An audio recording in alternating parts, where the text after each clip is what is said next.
Hello and welcome back to another episode of RE Radar. Once again, I am your host and realtor, Nathan Mathisen, and it is the start of a new month. It is now May.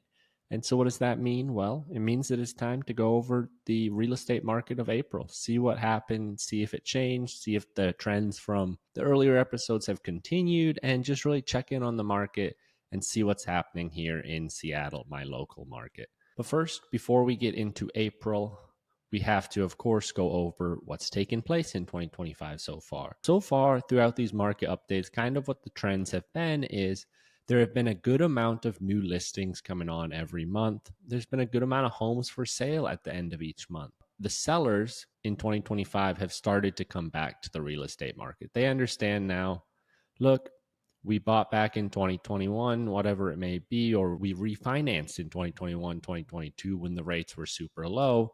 So these sellers have been unwilling to move off of this asset in their home and sell it because, well, they can't get those rates anymore. They can't get those monthly payments anymore. However, now that it's 2025 and now that it's a few more years removed from that, there are more cases of people just needing to move for different reasons, whether that be divorce, whether that be marriage, whether that be a new kid, whether that be whatever it may be. There's life changes that have happened, and sometimes you have to move whether you like it or not. So we're starting to see those sellers come back to the market. That's what the trends have been.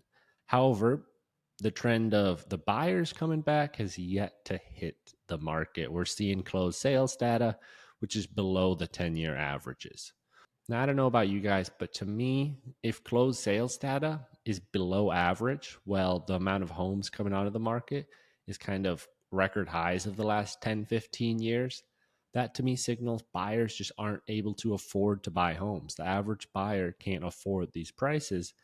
And that's just kind of a statement on Seattle real estate prices has gone up and it's gotten quite expensive. And just spilling some beans on, I guess we'll just transition in instead of spilling the beans, we'll just jump right into the median sale price talk, which is in April, we saw the highest median sale price in any month ever in Seattle. The median sale price in Seattle, residential and condo, hit 880,000 in April. And now, just before I get too deep into these numbers, if you are listening, you will not be seeing these graphs, unfortunately. But if you are watching on my YouTube RE Radar, what you'll see is these graphs pulled up, and you'll be able to see the charts and see the numbers on the screen by me. But if you're listening, don't worry. I'll still make sure you understand the data and understand the key points. So again, median sale price, what we saw in April was a record. It was the most expensive homes have ever sold for. And just from 1 month ago, it's up 4.7% from March. And then from 2024 in April, it's up 3.5%. So home prices are going up. Now, previously, before this 880,000 median home sale price, the previous record had been May 2022 when that number hit 875,000. So just barely beat it, but still, it is, of course, April marking the highest median sale price we've seen in Seattle. If I were to predict, though, I bet May tops it. Just my prediction early on. We'll see in a month if I'm right or not. Because in Seattle, as it really shifts into the warm, sunny months, we're really going to see that spike in real estate at the start. We're really going to see it April, May, and June, that huge spike before Seattle kind of tapers a bit in July, and then another little jump August, September. But getting into these warm, sunny months, this is kind of what we expected. Now, with these prices going up, though, so much, what has happened to the days on market? Are homes just sitting longer and longer with these 4% increase in prices since last month? Well, that's not what we've seen. The answer to that is no, as median sale price in Seattle, residential and condo, has simply been at 7 since February. And average days on market has actually been on the way down. In January, it hit a 10-year high of 54 average days on market, whereas now this past April, what we saw was the number was down to 22. So while prices are going up, median days on market are not really being affected per se by these prices. So now getting into new listings a little bit, not only does sunny weather in Seattle mean higher prices, it also does mean new listings. It's the peak real estate season. It is when the most people are looking to sell their home. So of course, what we've seen throughout 2025 so far has been higher than average new listing numbers through January, February, and March. Now, what did we see in April? Yep, that trend continued. So, even just since March, last month, new listings are up 16% at 1,559 new listings hitting the market in Seattle this April. Compare that to the 2024 number, and it's up 20%. So, like the theme has been each episode, each market update this year, the previous 12-year average for the month of new listings in April had been 1,279. So, we're 18% above the 12-year average. Now, homes for sale, of course, is going to be very correlated with new listings.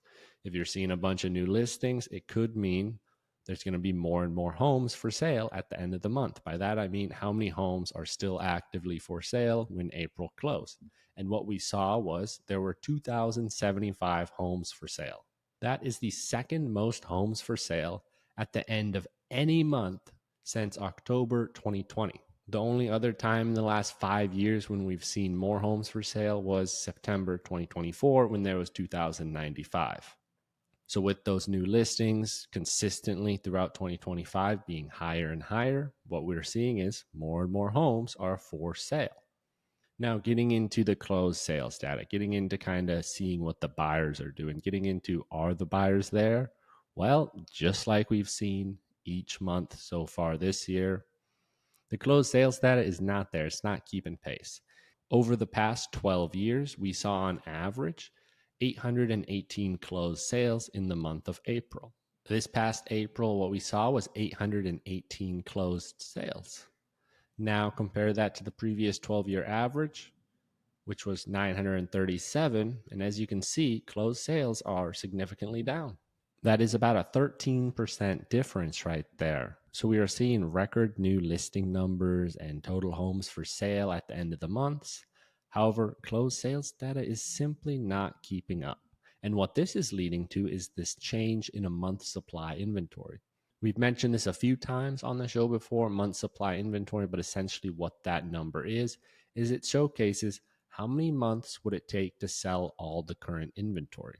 Now, in Seattle, what we're always getting really is seller's market. Seller's market, they have the advantage. Months on supply inventory has been in that 1 to 2 range for a while, it appears. Now, with all these new listings coming onto the market and all these homes for sale at the end of the month supply inventory closed has been creeping up and up. And what we saw this past April was the month supply inventory hit the number 3. This is just the second time since 2013 that the month supply closed hit 3 plus. The last time that happened was, of course, September 2024. Seems to be a theme. September 2024, having a good amount of homes sitting.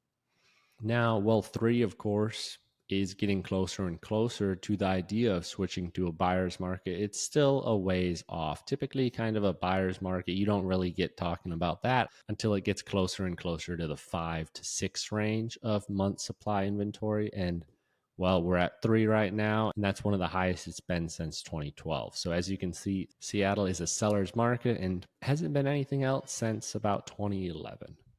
Now that really wraps up all I've got for you today on RE Radar. Listings are picking up, prices are picking up, but once again, this is another month where the closed sales data is below the 12-year average. Like I've been mentioning, this kind of speaks to me in that interest rates and the price of these homes for the average person, it's just too much. So they're not able to afford these homes and able to close these sales. Even with more and more new listings and more homes coming to sale, though, prices are still going up. And that speaks to Seattle having a lot of people who simply have above average amounts of money and are able to keep this Seattle real estate market going and keep producing these high appreciations year in and year out here in Seattle. People have a lot of money here. And really, just on that note, I bid you adieu and say thank you for watching. Thank you for listening. Once again, I'm your host and realtor, Nathan Mathisen. And if you have any questions or ever want to talk about the real estate market, feel free to reach out to me and I'm happy to help. But until then, have a good one. Peace.